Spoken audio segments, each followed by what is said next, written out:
We get the current Daf, we set this Eruvin Daf tzadi test. We go on the second line from the top of the Yommi, where Gemara continues to explain how our previous Mishnah discussing standing in one domain and carrying in another domain. Shiur corresponds to Kazakh and Nechesko to any type of Daf. Appreciate is joining us for today's Daf. From this we discussed in today's Daf, as we mentioned, is regarding if a person is, let's say, in the Rosh Hashanah, and that he could carry in the Rosh Hashanah regarding certain parameters about how he's carrying. Then we go to the next Mishnah, continuing on a different, same halacha, but actually that will be forbidden if you're in one domain. If it's things that you need, like drinking water, then we confirm actually that you might come to bring it in the domain that you are, and you're not allowed to carry it in another domain. A similar type of halacha then in the following Mishnah regarding what a person is permitted to go ahead and carry and receive from a gutter, that's the rain dripping down from a roof, what is permitted and what is actually forbidden. Then the next Mishnah, another similar type of halacha regarding drawing water from a well that's over an area of a shusarabim to his window, what's permitted and what's forbidden. Some of the key terms of concepts of today's daf we can discuss are machshav b'shav limakim. Although generally in the laws of Shabbos and Akira Anocha you have to have it, has to be in the makom dal, has to be 4 tefachim.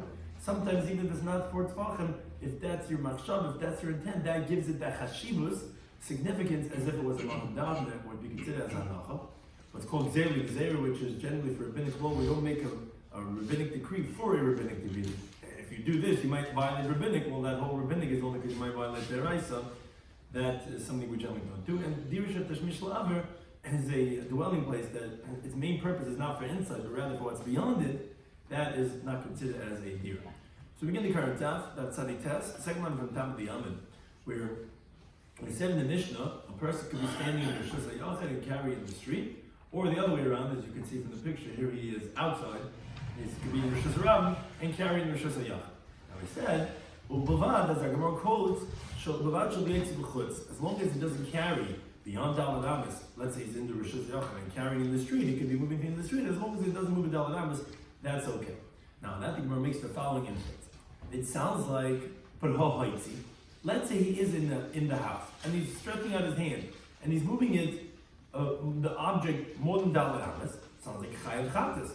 That then he would be liable for a Chatas, although he's, let's say, standing on the roof, and he's picking it up higher than 10 tefachim, and he's moving it Dalad Amis. We don't say that he was moving it through what's called a makom tur. When he's moving it, he's picking it up, and then he's moving it Dalad Amis. He's lifting it, although he's carrying Dalad Amis in Rosh Hashanah, he's carrying it above 10 tefachim from the ground, which is the Rosh Hashanah's airspace only goes up to 10 tefachim. So obviously that we base the malacha of Haitzah, carrying promise in Rosh Hashanah, based on the Akira and the Hanacha. Ultimately, you picked it up from Rosh Hashanah, and you put it down in Rosh Hashanah 4 hours later, so therefore you're going to be chayv. Let's say that supports Rava, because Amar Rava, he says a similar halacha. If someone transports something in the Rosh Hashanah for 4 hours, the way he carried it was over his head. Now, that's the same idea. You didn't carry Dalad Amis from Rosh Hashanah in the airspace of Rosh Hashanah. You carried it over your head. Over your head is beyond the airspace because the airspace of Rosh Hashanah only goes up until 10 tefachim. And still says Rabbi you can be chayav. Isn't that, don't you see this in the halacha of our Mishnah? Our Mishnah said as long as you go ahead and don't carry Dalad Amis, sounds like even though, but when you're picking it up in the house that you are or on the roof that you are, and then you're carrying Rosh Hashanah, even though you picked it up higher than your tefachim, you can be chayav.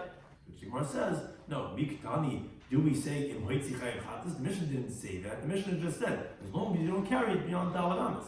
But maybe in Hoitzi Patav Alasa, maybe you're going to be exempt, but rabbinically forbidden, because you might come to carry it within 10 tefachim of the ground. It doesn't say anywhere that you can be Chayav Chatas. We know it's going to be forbidden. It could be rabbinically forbidden and not biblically forbidden. So it's not a proof to Rabbi's opinion. Now, the others say the conversation the other way around. We want to infer.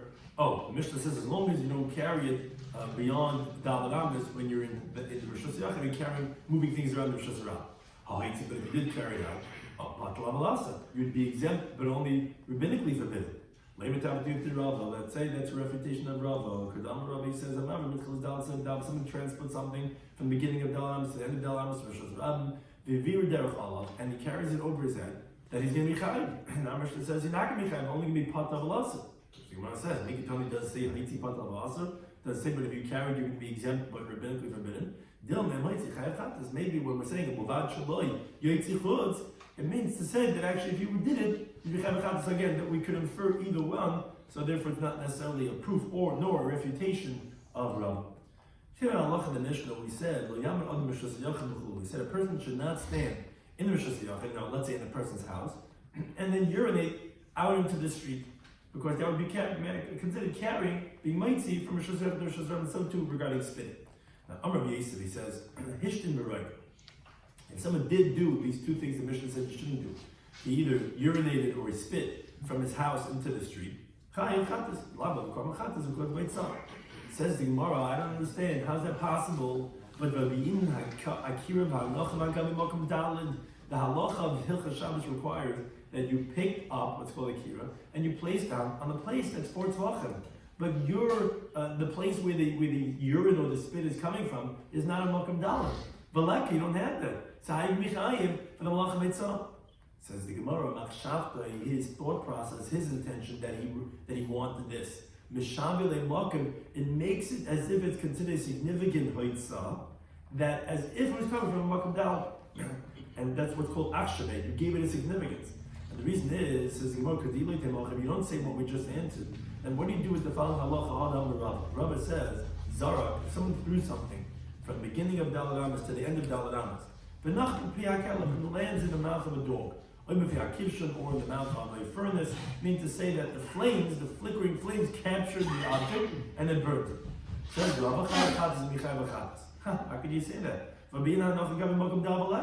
You need a place of 4 tvachim, and the mouth of a dog doesn't have that. But since he's aiming for that machshava, that intentionality is creating it as a significance. The person urinating or spitting, although it's not a malcham dalid, but that gives it a significance, and therefore it's going to be chayv. Now, Rabbi has the interesting following question. Let's say let's say the person is in the house. Upi ama b'rishas rabba, the opening of the organ is in rishas rabba. Now, what halacha would be, as the Gemara explains? Do we say basai kiro where it originates from the body? That's where we go now. The urine or the spit is coming out of, in this case, the urination is coming out from the internal organs of the body. So therefore, you can be chayv because you're taking this urine, removing it from the body, which is in the Rishus HaYachid, and sending it out to the Rishus HaRabba. So no, maybe go based on where it comes out from, where it exits. Where is it coming out of the body? It's coming out from the opening of the organ, which is the Rishus HaRabba. So there's no akira from Rishus HaYachid. So they want to take it, in that sense, not clear the person who would urinate in that case, if it would be chayav for hitzah or not.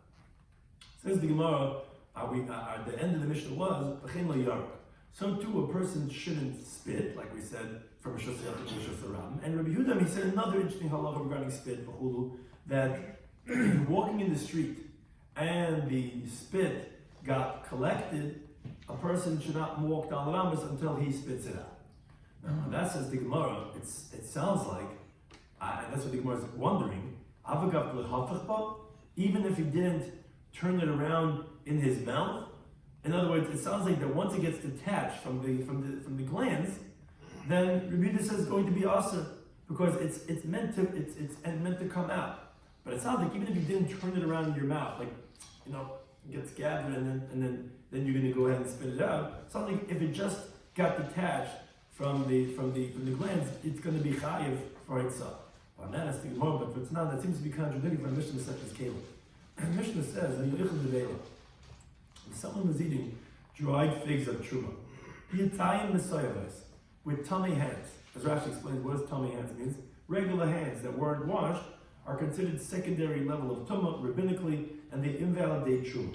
Now, so this guy again has tummy hands, and he's eating dried figs of truma, and it's in his mouth. Now, as he's eating the dried figs, he got a pebble in his mouth, and he's putting it in his hands, and does not to take out the pebble. So Meir actually says that the truma that's in his mouth is tummy. Why? Because the truma became hokshul kabel tumah, became vulnerable to tumah with the spit in his mouth. A salad becomes susceptible to the tumah and becomes a contact with one of the 7 liquids. and water is one of them, and the person has in his mouth spittle, that is going to make it vulnerable. The Yesi says that no, it's going to be tar, because he holds that although spit is a valid liquid, but as long as the spit is in his mouth, it's not a liquid. It's like the person's body. And therefore it's not going to make it vulnerable for tumah. Now this is the main point. This opinion is Rabbi Yehuda, that's who we're asking on. He's the one of our Mishnah. Yehuda, he says, it depends. If he turned around the spit in his mouth that he's getting ready to spit it out, then tummy. Then the truma is going to be tummy, because now it's ready for being ejected from the person's body, and it's going to be matched with the tumah. And this is the main part of the question. But if he didn't turn the spittle around, even though they spit, like right now in my mouth there's some spit, right? Saliva.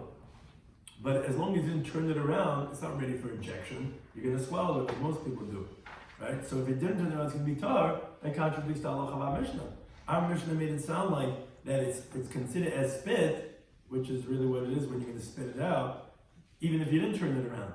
And there in the Mishnah Masechta Kalim, it sounds like no. If you didn't turn it around, it's going to be tar. It's only considered ready for ejection only if you turned it around. So the Gemara gives two approaches. I'm Rabbi Yehuda, and it says you're right. Mochlefes hashita. You have to switch around Rabbi Yehuda's shita of that's actually from what he says over there to what he says over here, that he actually does require hipuch. You're right. Meaning our halacha of our Mishnah is like he says over there. That's only going to be if you turned it around. If you didn't turn it around, you're right. It's not going to be considered as a liquid that you're carrying in your mouth. Shloka Shlomi says no. You don't have to switch around the opinions of Rabbi Yehuda. What are we talking about over here in our Mishnah that says even though you didn't turn it around, is bikicha, is with its phlegm, which that's like Rashi explains a type of a liquid that you get in your mouth when you're not feeling well, and that's always going to be ejected. And therefore, even if you weren't mahapach in your mouth, turning it around, like, comes this, people are getting their kerchief ready to spit out. So that's always going to be ready for ejection. So it depends what it is. So kichle is going to be, even if it was lohipuchba. And if it doesn't contradict the halacha of the Mishnah and Setnas Kalim, that he says you had to mahapach, because that's talking about saliva, not phlegm. Now, the problem is we want to ask on this. Latan will learn the brisa. Yehuda says, kichle, phlegm, vinitlash, and it was detached. So that's where the Bryce was talking about the halacha by Mishnah. You never go dal amas until you spit it out. Says the Gemara, my love, isn't it two different cases? That there's kichle, your phlegm, and roik vinitlash, and that you have spit that was detached. So it sounds like that your phlegm, and so do you spit, that both of them you don't have to be mahapach. Sounds like as long as it gets detached, it's already going to be considered as a liquid that you carry. So the Gemara, no. Kichle vinitlash. It's actually talking about one case. It's your phlegm that got detached. And that the moment it gets detached from the body, then it's already considered as something that you can be carrying. But saliva, that's only going to be if you mahapach it. If you turn it around your mouth, then it's going to be considered like we had mentioned before. But the Gemara still asks. But Vatani in the Brisa, it seems to reject the second interpretation.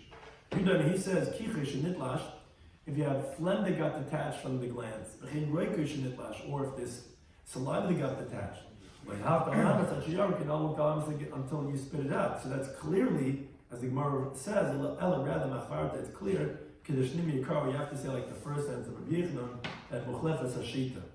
We have to switch around. Rabbi Yehuda says in the Mishnah that actually you're right. It's only detached of hipuch, but you can't say what Rish Lakish had wanted to say, because see clearly that even by saliva, that by saliva and the phlegm, both of them are going to have the same status, and therefore, if you want to resolve the halacha of the Mishnah, you have to say that actually it's only going to be if you mahalach. Now, parenthetically, the Gemara brings it. Amar Shlakish, he says, "Kich b'fnei rabbi." If a person spits out his phlegm in front of his teacher, Chayv Misa is liable for death at the hand of heaven. Why? Shem says a pasuk Mishlei, "Kol masanai avu mavas." The simple translation is the Torah saying this pasuk, where whoever hates me loves death. But says the Gemara, Al tikri l'masanai. Don't read it. Those who hate me, ela l'masni'ai. Those who cause other people that are more delicate to hate me. Which is, if you're spitting phlegm in front of the Rebbe, so that's disgusting, and therefore that causes people to hate Torah. Says the main is honest. What do you mean? It's not voluntary. The guy is obviously sick or has a cold, and if that's why he's spitting out his phlegm. Says the no kiach v'rokamin. We don't mean just if a guy has phlegm. If he has that phlegm and he spits it out in front of his teacher, he should have moved himself to the side or absorbed it into his garment. That's what he should have done. But the fact that he spit it out right there in front of his rabbi, therefore that such a person is chayv misa deishalai. You know, the next Mishnah, continuing the theme of the previous Mishnah regarding being in one domain and moving things in another domain. So in the previous Mishnah, we said we're not concerned. You could generally move things in another domain. We're not concerned you're going to come to bring it to you. But here, as we'll see, that here is a different halacha. Says the Mishnah, a person is not allowed to stand in a house, let's say, and then drink something in the street, meaning to stretch out his neck into the street and drink it, because we're concerned that he might come to bring the cup to where he is in the house. So to B'Shas Rav, he can't be standing in the street and be drinking in the house. Until he has his head and the majority of his body in that area where he's drinking, then he would be empty. And it says the Mishnah Mechem Begas. So regarding a wine press, which Gemara is going to explain, that's regarding the laws of Maisa.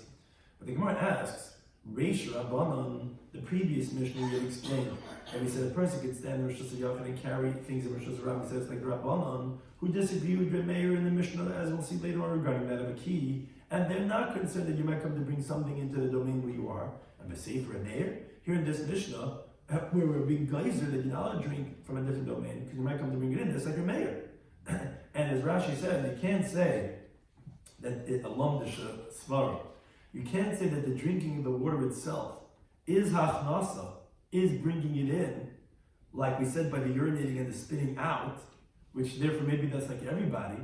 As you recall, we said if you're urinating from one domain to another domain, that's hitzah. So maybe the reason why you can't drink in another domain is because that's hachnasa. When you're drinking it, bringing it in, says Rashi, no, because it's not comparable. There, you're being oiker from one domain and you're putting hanacha in another domain. By drinking, the akira and hanacha is in the same area. Because if your mouth is in that area when you drink, that's the hanacha right away. So that wouldn't be hafnasa. So therefore that's the most question. It sounds like the previous Mishnah is Rabbanan and this Mishnah is like Rabbi. So Rabbi says no. Here we're talking about things that a person needs, meaning drinking. And therefore it's like everybody. I mean, even Rabban would agree that we would be guys in such a case, because since the person needs it, he's going to bring it to where he is. So therefore, these liquids that he needs, we make the gezerah. But in the previous Mishnah, he's just moving objects. Rabban are not guys, they're going to come to bring it to the domain that you are in, and therefore the previous Mishnah says mutter. And this Mishnah could even be like Rabbanan, because by things that you need, like drinking, there they are guys. Now, the following question: Carmelis Mai. What's the halacha if, let's say, he's standing in a Carmelis, which is a rabbinic domain, and he's drinking in Rosh Hashanah or Rosh Hashanah? What would the halacha be? Is that also forbidden, or is that permitted? So we have a machlekes. Amabai, he says he says it's the same thing. Just like you're not allowed to stand in Rosh Hashanah and drink in Rosh Hashanah, so too you're not allowed to stand in the Carmelis and drink in Rosh Hashanah. Which Rabbi says, how can you say that? He grew for Gezerah. In other words, if you're going ahead and drinking, we're saying we're concerned that you might come to bring it to you. Now, in a Carmelis, even if you would bring the cup to where you are, the domain that you're drinking, it wouldn't be a biblical violation. It's only a rabbinic decree. Why are you not allowed to carry it from Rosh Hashanah to the Carmelis? Because it's confusing with Rosh Hashanah. So, because you might come to carry from Rosh Hashanah to Rosh Hashanah. Now we're going to make a gezerah ligezerah to make. We're saying you're not allowed to drink, because if you drink, you might bring in the cup. But even if you bring in the cup, it's only because of accomplishments, it itself is a gezerah. So we're going to make a gezerah. But Omar Bayi says, no, I'll prove it to you that I'm right in this halacha. He says, where do I know that this is forbidden to drink in another domain, even with a Carmelis? We learned in the Mishnah, as we continue to the days, the Mishnah really said one halacha of drinking another domain, and it ended off with the words, and so too in a wine press. Now, what does these words, as Rashi explains, means in a wine press? If it's a Rosh Hashanah, and it's telling you that you can't stand in Rosh Hashanah and stretch out your neck to the wine press and take the cup and drink, well, you already said in the narration. What are you gaining by saying in a wine press too? It's the same thing. So obviously, what it means to say is, even though the wine press is a Carmelis, let's say it's not 10 tvachim high, it's saying it so too in the wine press, that even though it's a Carmelis, that's going to be forbidden too. Which Rambam says, no, not true, not approved. It's l'inyan meiser. When it says also in the wine press, it's a whole different halacha. It's saying that the wine press has the same halacha of that it has to be Rosh Hashanah to permit something. That's what it was saying. What does that mean? As Yomar explains it now, the Mishnah says it's Meiser. We have 3 machlekes regarding the laws of Meiser, as follows, in the following case. Sheisin alagas, person could be drinking on the wine press, meaning he could be standing on the wine press and be drinking, whether it's warmed up the wine or whether it's cold the wine, as long as the person did not take it out of the wine press, it's what's called a shtias aroi. It's a temporary type of drinking. It's not a kavias, it's not a permanence. And therefore, Potter, he's exempt from taking meister from that wine. Again, like we said, whether he diluted with warm water, whether he diluted with cold water, that's the Remeir. That's one opinion. Actually, an opinion we're going to bring. But Lezer Tzadik Mechayev. He says no. If the fact that you diluted the wine, which is what they would do when they would drink, obviously it's creating a permanence that you're coming to drink something now, and therefore you have to go ahead and take off meisters. The sages, they say it depends. If you dilute it with warm water, then you can be chayiv. The reason that is because you're not going to put back the remaining wine because it would ruin the rest of the wine because of the heat of that water. So therefore, if you dilute it with warm water, obviously your intention is to drink the whole thing. That's why you dilute it. That's creating a kviyas for that drinking. Kviyas, you're chayiv and meiser. But if let's say you dilute it with cold water, then you're exempt because that didn't create a permanence, because maybe you'll drink a little bit, and Nishamav says a meiser, and you go ahead and you put back the remaining wine that you took into the cup, because it's not going to ruin the remaining wine in the pit. So therefore, whatever you drank was considered a temporary type of drink, which you're not chayav yet a meiser until you finish the whole production of the wine. So but Rashi explains, so what's Rabbi saying is v'chein begas. When the Mishnah said v'chein begas, it was your mayor. Mayor said, as we said, he was the first opinion. He says, whenever you're drinking over the wine press, you're exempt because you're standing over the wine press. That's a temporary type of drinking. You're not sitting down at a table. Now, so what is the Mishnah saying? A person he's not going to be obligated in separating meisters if he's drinking over the wine press. In other words, he's not going to be exempt from meisters until he has his head and the majority of his body over the wine press. Then he's exempt. But if he's not all over there, he's taken out of the wine press, then he's mechayev the meiser. So when we said v'chein begas, what's v'chein begas? That reisha beruba is when you're going to be potter. Just like by Shabbos, only way you could drink in another domain is you have reisha beruba, because the rest of the drink to bring you to where you are. So too regarding the kviyas of the drinking of the wine, when is it going to be considered as a shtias aroi that you be potter? Is only if you have reisha beruba over the gas.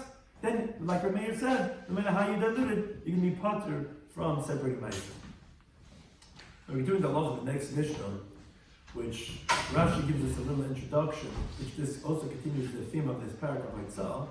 That the roofs in Talmudic times were flat roofs. Now, what they would do is they would put a little bit like of cement, of tar, and on a little bit of an angle, so or else if it's a flat roof, it's just going to stay over the water. So they would have it, they would put a little bit of cement, and they would have these small little pipes, many of them that they were on the roof to get out the water. Now they would put beneath it a board, like a gutter, along the length of the wall on an angle, and all the water that was running would run off there, and it all come to one area. And again, the reason why you do that is so it shouldn't run the walls. Now, our Mishnah is talking about where a person is standing in the street. It says the Mishnah, in Kailat Adam, a person could catch in a vessel, if he's beneath 10 tefachim, which is within the area of Rosh Hashanah, he could catch in the water that's coming down mina maschila from the gutter. And as Rashi explains, it's specifically like the words of the Mishnah are kailat, as Mo will explain. Kailat is just to catch. But what he cannot do is, he cannot go ahead and put his bucket right next to the gutter itself. And the reason that is because since the gutter, as the Gemara will explain, is within 3 tefachim from the roof, even though the person himself is within 10 tefachim from the gutter, is because since this gutter is along the length of the wall and it's within 3 tefachim of the roof, it has the same halacha like the roof. And then what you're essentially going to be doing then is you're going to be taking from the roof, which is Rosh Hashanah, to where you are, which is Rosh Hashanah. So you're going to be doing haitzah. So that you can't do. But what you could do is, you could do kailit, but you can't do this thing of what's called yitzaref. You can't put it directly by the gutter. Now, and this is all, like we said, lamatim yud tfachim, if he's within 10 tfachim from the ground. Now, a second halacha, but uminat tziner, from the drain pipe, you come up and shaysa. You can drink in all situations. In other words, whether you're doing what's called kalita, which is just catching, whether you're doing what's called mitzaref, which means connecting you right there. What's the reason? So Rashi explains it because the drain pipe was always very long, meaning it was at a right angle, and it would come down into Rosh Hashanah, and there you don't have the problem what's called lavet, that it's within 3 tefachim from the roof. So since it's within 10 tefachim from the ground, it's already Rosh Hashanah. There's no isser anymore here. You're not taking out from Rosh Hashanah to Rosh Hashanah, even though you're doing mitzaref, because it's already in the Rosh Hashanah. Now the Gemara is going to explain also that the mouth of the pipe, the drain pipe, does not have 4 tefachim. So therefore it's what's called a malkum tur, because it doesn't have a malkum of dal tefachim, and therefore it's mutal kefila to drink or to take directly from the pipe. And that is, we're not going to be geyser when it doesn't have 4 tefachim, to a case of when it might have 4 tefachim, which then it would be forbidden rabbinically, because then it would be a carmelist. And the reason why is because it's not 10 tefachim high. That's why the Mishnah says, by the case of the gutter of the maschila, which is the first case, it says that it's lamat b'yud, it's within 10 tefachim from the ground, which essentially by the case of maschila, it doesn't make a difference, because anyways you're only allowed to be kailit, not being mitzaref anyway. So Rashi explains is because we wanted to say the safe in the Mishnah, that a minat seen the mikal malkim, by this case we wanted to tell you could always do. So that's what we want to tell you, it's within 10 tefachim, because if this was higher than 10 tefachim, actually tziruf, which is putting your mouth on the bucket right next to it, actually would not be permitted, because we would make a gzeira where if let's say this is higher than 10 tefachim, and it might be 4 tefachim wide, then you're going to be carrying out from Rosh Hashanah to Rosh Hashanah. That's why we want to say it's within 10 tefachim, because even if it would be 4 tefachim, okay, at most all it would be a carmelist, again there would be gzeira that we're not going to do.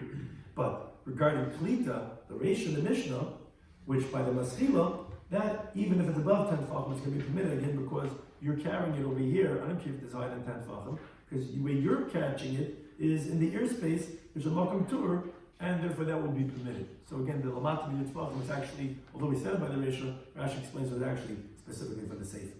It says the Gemara, it sounds like koilet in. For the ratio we said regarding the gutter, that it's only permitted to catch the rainwater of mitzaref, but to put your mouth or the barrel right by the gutter, which is like drawing from it, that would be forbidden. Says Gemara, my time, what's the reason? The person is in Rosh Hashanah and he's beneath 10 tefachim and he's within the 10 tefachim of Rosh Hashanah. Why is that forbidden? So as we already explained in the Mishnah, Rav Nachman, he says, remember, the gutter is within 3 tefachim from the roof. The chapach is megimel samach legag. Whenever you have something within 3 tefachim of something else, like in this case the roof, kigadam, it's going to have the halacha like the roof, like we know with lavid, and if it's like you're taking from the roof. So though you're within 10 tefachim, you're Rosh Hashanah, but if you were going and doing tziruf, you'd be taking from the Rosh Hashanah to Rosh Hashanah. And says in the Brisa, when something is less than 3 tefachim near the roof, it has a halacha like the roof. And if you do tziruf, if you can connect your body or the barrel to that, then it's like taking off from the roof, which again would be a problem from Rosh Hashanah to Rosh Hashanah. What does the Brisa say? Brisa says the following case.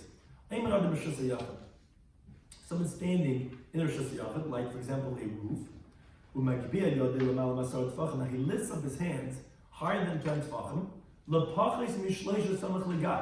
that it's within 3 tefachim from a roof, and now he catches from the ear water that's coming down from his friend's roof. So you could catch it as long as you don't do tziruf. Because like we said, when something is within 3 tefachim from something else, if you do tziruf, which is you go right there, it's like you're drawing it out, it's like you're taking from that domain. But to catch is okay because you're catching in the airspace. But if you put it right there, it's like you're taking, like Rashi is like shayim, it's like you, as if you're taking from there. And if you're taking from the gutter, since it's within 3 tefachim of the roof, it's like you're taking from the roof. So that's exactly the concept that we just said, that within 3 tefachim, tziruf would be problematic if that gutter is within 3 tefachim of the roof. With another brisa, like Rav Nachman, says, a person should not stand in Rosh Hashanah. And lift up his hands higher than 10 tefachim. And if it's less than 3 tefachim from the roof and he's doing tziruf, again, you're combining yourself to that gutter, that's forbidden. What you could do is you could just catch it and then you could drink it, again, because you're within 10 tefachim from Rishus Harabim, and you're catching from the Aver, which is a makom tur. Now the Mishnah said, but from the drain pipe, that you could always drink from. And that we said, even with tziruf, you could even put your mouth by that drain pipe, because we said that's not within 3 tefachim from the roof that comes down over here. Now the Gemara says an explanation, Tanu in the Brisa, and Rashi also mentioned this. But if, let's say, the opening of the gutter has a width of 4 by 4 tefachim, then us there would be forbidden to do tziruf, to put your mouth on the bucket right there at the end. Why? As Rashi explains, although that it's within 10 tefachim from the ground, so it's in Rishus Harabim. Additionally, there's no laved because it's more than 3 tefachim away from the roof. Even so, it would be a karmelis, because even though something within 10 tefachim from the ground, but if it's 4 tefachim wide, it's not a makom tur anymore, it's a karmelis. So that's why it would be also mishu kamaitzi mishus l'shus, because now he'd be taking out from a different domain, albeit not biblical, but from a karmelis to Rishus Harabim, and therefore obviously not do haitzah from a karmelis to Rishus Harabim. And therefore this heter is only if it is less than the makom of dalad al dalad. We can that love in the next Mishnah again, continuing on this theme regarding haitzah as relates to a person's house. It says in the Mishnah, you have a pit in the public domain with its chulya. A chulya is the earth that you add on, basically like walls around the pit itself. If it's gavaya tefachim, if it's higher than 10 tefachim, so then chalein shal gabav memalnem and b'Shabbos. So the person from his window could actually draw water from that pit on Shabbos. And same thing applies to a case of ashpa, b'Rishus Harabim. If you have a pile of garbage in the street that gavaya tefachim, if it's 10 tefachim high, chalein shal gabav, so the window on top, Shabbos could pour water in it on Shabbos. So the Gemara says, what are we talking about over here? As the Gemara explains what the question is. If the pit is near the wall, let's say, meaning within 4 tefachim, so why do you need to have that the chulya, that the earth around is going to be 10 tefachim high? The pit itself has 10 tefachim of a depth. And the pit itself is Rishus Harabim. And there's no Rishus Harabim in between because you don't have an area of significance of Dalet Tefachim to be an area of Rishus Harabim. Less than that would be a makom tur. So why do you need to have a chulya of 10 tefachim? It would be sufficient with the depth of this being Rishus Harabim, and there's no Rishus Harabim between them. Why can't you go take from the pit to the window? So Amrav when he says, what are we talking about here? You're right. We're talking about where the pit is more than 4 tefachim away. So that's where the time of the chulya asara.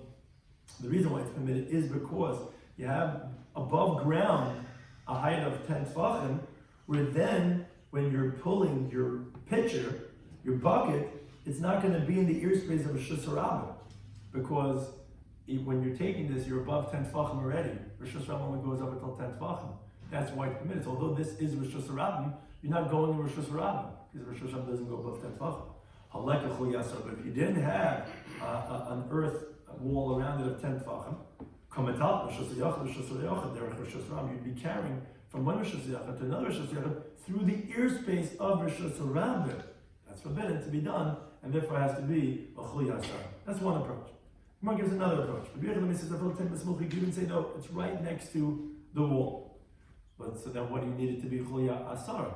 What do you mean? Even if just the pit, you're right here, not going through a Rishus Harabim.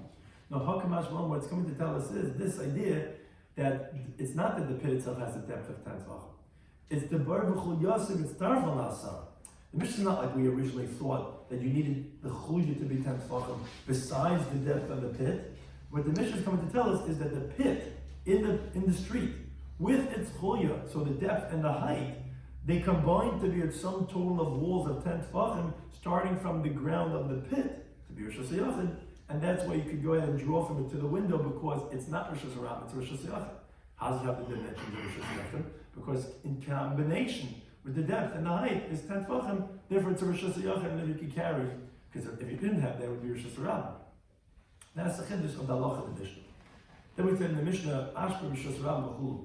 If you have a garbage dump in the street, etc., so he said, you could pour your garbage, your water into it on Shabbos, because the ashpa is Rishus Harabim is considered as a private domain. The Gemara says, wow, are we really not concerned that the garbage might be removed? And then if some garbage is removed, it might become less than 10 tefachim, and you're going to continue pouring stuff into it as you always did, but it's not going to be as a Rishus HaYachid anymore, it's going to be Rishus HaRabim. We're not concerned that the garbage is going to be cleared out. But Rabbi Yitzchak, he says, there was a story with one Mavai, where one end opened into the Rishus HaRabim, the other end of the Mavai was closed, as a regular Mavai, which is usually open on one side and closed on one side. And the two sides should see the Echad Kol Layam. One side ended by the sea, where you had the banks that were 10 tefachim high, and you had the Echad Kol Ashpa. The other side was also closed off by a whole garbage dump, by waste. And you had houses and courtyards open to it in the middle wall, which is where the side that was open to the other, on the closed side. So this Mavai, on all four sides, one side was open to the Rishus HaRabim. The opposite side was where the house and the courtyards open, but there was a wall over there. It just had a Pesach. One side was the sea, and one side was a garbage dump. Now, this story came about the Rebbe. They didn't say it's going to be permitted to carry over, but they didn't say it's going to be forbidden. Why not? He didn't say it's going to be permitted because the Chashina were concerned, although it's a classic Mavai over here, it's closed on three sides and open on the fourth side, and you make a lech and you car and you're good to go. No, the Chashina Shem Tinot La'ashpa. We're concerned that maybe the garbage dump is going to be cleared away, and then you don't have you're missing one of your walls. And also maybe the Al Hayim certain, maybe the sea is going to, all the sediment is going to come up and it's going to dry up, and you're going to have regular land. You're not going to have any more banks of 10 tefachim high. So therefore you couldn't say it's permitted. But Isser Lo Yom Bayos didn't say it's forbidden because right now you have walls. So you couldn't say it's mutter, couldn't say it's asr. One thing you see is that we're concerned the garbage dump being removed. That seems to contradict our mission that you could pour out into the garbage in the street. And why? Why allow to pour out your water? Maybe it's going to be cleared away. You're going to be carrying from your house, and then the garbage is going to be Rishus HaRabim, not Rishus HaYachid. So the Gemara Lekash is not difficulty because the story that we brought just now with Rebbe is the Yachid. That garbage dump that was on the side of that Mavai was owned by an individual. One guy might decide to clear away his garbage, and therefore he couldn't say that it's permitted of it. And our mission is the Rabbah is talking about that it's owned by the public. That's not something that we're concerned for, that it's just going to happen, and therefore that will be permitted to go ahead and pour your water into the garbage dump on Shabbos because we're not concerned that it's going to be cleared away. That garbage dump we could presume is going to stay over there. Now we continue with the next Mishnah. Another Mishnah in a similar theme as we said in the previous Mishnah that if it's within 3 tefachim, it's like the roof itself, like we said the gutter. Here we say another related halacha of that of carrying on Shabbos as relates to within 3 tefachim. It says the Mishnah, Ilan shayim meisach ala aretz. If you have a tree that its branches were stretching out all around it, very low down on the ground, so im inay for gevayim ala aretz shleish tefachim, if the branches are it's not 3 tefachim high off the ground, then metalim tachtav, you let it carry beneath that tree, because you say love it, because it's within 3 tefachim, and it's like you have walls 10 tefachim high, because you have these branches that are like walls enclosing the area. Another halacha is shirash gevayim min haaretz gimel tefachim. If you have roots of a tree, that the roots are coming out of the ground, and they're 3 tefachim high, le'yesh v'alein, you're not allowed to sit on those roots, because since they elevate to a height of 3 tefachim, they're considered like the tree, and you're not allowed to use a tree on Shabbos. So therefore, although when things are usually within 3 tefachim from the ground, they're not considered as a tree, but if it's 3 tefachim high, you're not allowed to sit on it. Now the Gemara says one halacha regarding the Reish and the Mishnah. I'm going to read the Yeshua. It says, this that we were allowed to go ahead and carry beneath the tree is only Eimatatlan by Yes and the base aside. You're not allowed to carry, if let's say the area that this tree is circling is more than base aside, you're only allowed to carry with them Daled Amos. And even if the tree was originally planted for this purpose, that people should be dwelling beneath it, you're not allowed to carry more than base aside. Why? It says in my time. The whole hekif was what's called hukaf ladira for people to dwell over there. Then if you make walls even 10 kur, you're allowed to go ahead and carry over there. So we shouldn't have a dirishah to shmish la'ab. The reason is because even though they made it for people to stay there beneath the tree, it's not to constantly live over there. It's rather for people who are watching the stuff going on in the field. It's really meant for the ear space beyond that. Any dwelling that's made for you to be in here, but not to be in here, but to be looking out over there. The ear space Yes, you can't carry more than a sign. We consider that as a carmelis, so though it's hookah ladira, but it's not considered as a bona fide dira, and therefore one cannot carry more than $1. The halacha of the tree was only when it's less than base sign. Something that we discussed in today's daf, in Eruvin Daf test, was we had the halacha of the Mishnah that we were discussing. We said that a person can stand in Rosh Hashanah and carry in Rosh Hashanah. And the Mishnah said as long as he doesn't carry chutz le-dalad. Now, the Gemara had two different versions. What would be the halacha if a person did carry out? Would it mean that he's chayav achatzis like Rava, or no, maybe it would be pater avalasser? It's not indicative from the Mishnah as a support over a refutation of Rava. It could be that it would be rabbinic or biblical. We said in the Mishnah also that a person cannot stand in Rosh Hashanah and urinate in Rosh Hashanah. Now, if he did urinate, and that the Gemara said, Rabbi Yisrael says Michayev as a chatas because it was mighty from Rosh Hashanah and Rosh Hashanah.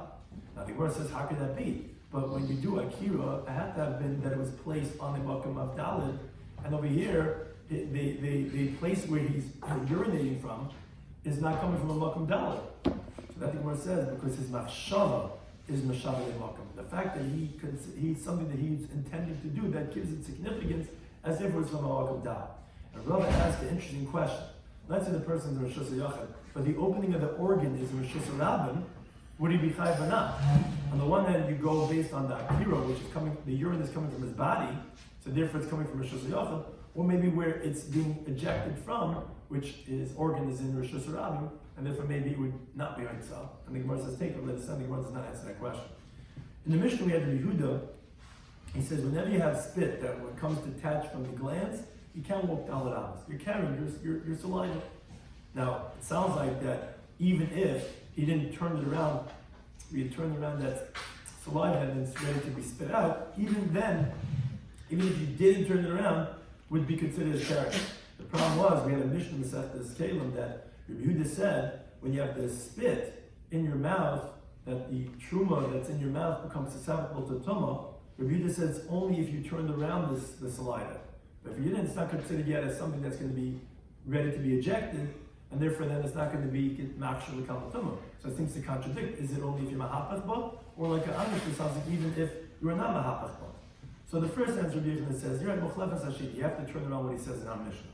You're right, in our Mishnah, it's not just if it got attached, it has to be that you're mahapach, when you turned around the saliva and then it's ready to be spit out, only then would it be carrying, as we find that only then would it be considered as a liquid that was really considered outside your mouth to make the truma in your mouth susceptible to tumah. The second approach, Rish Lakish says no, I'm just talking about phlegm. You're right, saliva is only when it's turned around. I'm just talking about phlegm, but that's rejected from a brisa where we see that no, that phlegm and spit have the same halachic status, and there must be like Rabbi Yisrael said. Parenthetically, Rish Lakish said, if someone has phlegm and he spits it out in front of his teacher, it's chayv misa. It says kol masane al mabes. Don't read masane, rather masniyai. And as the Gemara says, it means that he had phlegm and that he spit it out. Because if not, he's illness, he's sick, he has a cold. If he has phlegm, it means not only did he actually in front of his rabbi, that would be considered something that's disrespectful. That's masniyai. That's chayv misa deishamai. Going to the next mission, they said a person should not stand in Rosh Hashanah and drink in Rosh Hashanah, and also the other way around. Unless he sticks his head in the majority of his body, and we said b'chein b'gas. Gemara explains what does that mean. Now the Gemara says, and that doesn't have to be like Reb Meir, who he's the one that generally holds you not to carry another domain because you might come to bring where you are. Because the Reish, the first Mishnah was like the Rabban, which said we're not concerned. Here it's also like the Rabban. Here the reason why they would say it's forbidden because you drink it, which is something that you need. There they are concerned you might come to bring it to the domain that you are, and therefore don't let you manipulate it in another area unless you have the majority of your body with you.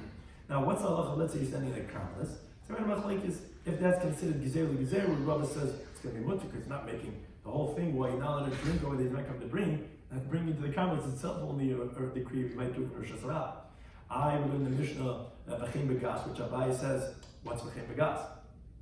If it's a Rosh Hashanah, it's the same thing. Must be even by a carmeless. And then Rabbi says no. The halacha b'chein b'gas is actually a whole different law. It's regarding mice, and it's coming to tell us like the opinion of Reb Meir, where you're always going to be patur. If it's even whether you dilute it with warm water or cold water, as long as you had reish v'rubai, that's b'chein b'gas.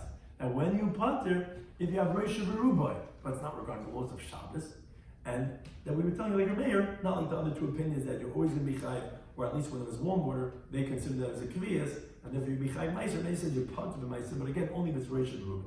Then went to the next Mishnah. We said that a person could catch water from the gutter if he's beneath 10 tefachim, which Rashi explains the lamata tefachim is actually necessary for this halacha of tziner. But you can catch the water because you're catching from a makam torah. Now, from a tziner, from the gut, from the drain pipe, which comes down, it's not within 3 tefachim from the roof, that you're always allowed to drink from. So the Gemara explains these two halachas. We said koilet, and that word was specific. By the gutter, you're not allowed to catch, meaning, but mitzaref, which is like putting your mouth or your bucket right there, that you're not allowed to, because the Gemara explains we're talking about where the gutter is less than 3 tefachim from the roof. So it's like the roof itself. If you went like, you would be almost like drawing the water from the roof. You'd be taking Rosh Hashanah and Rosh Hashanah, that's forbidden. Whereas we said from the tziner, from the drain pipe, you're always allowed to drink because that's not within 3 tefachim from the roof. So you don't have a loved over there. And additionally, it's within 10 tefachim from the ground. So it's in Rosh Hashanah. Now, but the Gemara did point out, but if the opening of the drain pipe has an area of 4 tefachim squared, then it would be usher because that would be a karmelis. Because even though it's within 10 tefachim from the ground, but it has a width of 4 tefachim, and you're not taking from a karmelis to a Rosh Hashanah, so therefore, then tifur would be forbidden too. We went to the next Mishnah, we said a pit in Rosh Hashanah with its chulya, which is the earth around the pit. If it's 10 tefachim high, then the window that's right next to it could draw water on Shabbos. We said the same halach applies to a garbage dump. You're allowed to pour out water from your window into the garbage dump. Now the Gemara had two different approaches regarding this halacha bar b'chol yaseh. Either is talking about that it's distant from your window into the street 4 tefachim, and that's what we're telling you that if you didn't have even though the pit itself is Rosh Hashanah because it's 10 tefachim deep, if you didn't have the walls around it above ground of the chulya asara, you'd be carrying from a Rosh Hashanah to a Rosh Hashanah, which the bar is Rosh Hashanah, and your window is Rosh Hashanah in your house, but it would be derech Rosh Hashanah because it'd be through an area of 4 tefachim, which is Rosh Hashanah. That's what it has to be, that it has a chulya asara, so then you're not carrying because through Rosh Hashanah because it has a height of 10 tefachim, and therefore when you're taking above the height of Rosh Hashanah, and therefore you're not doing the Rosh Hashanah.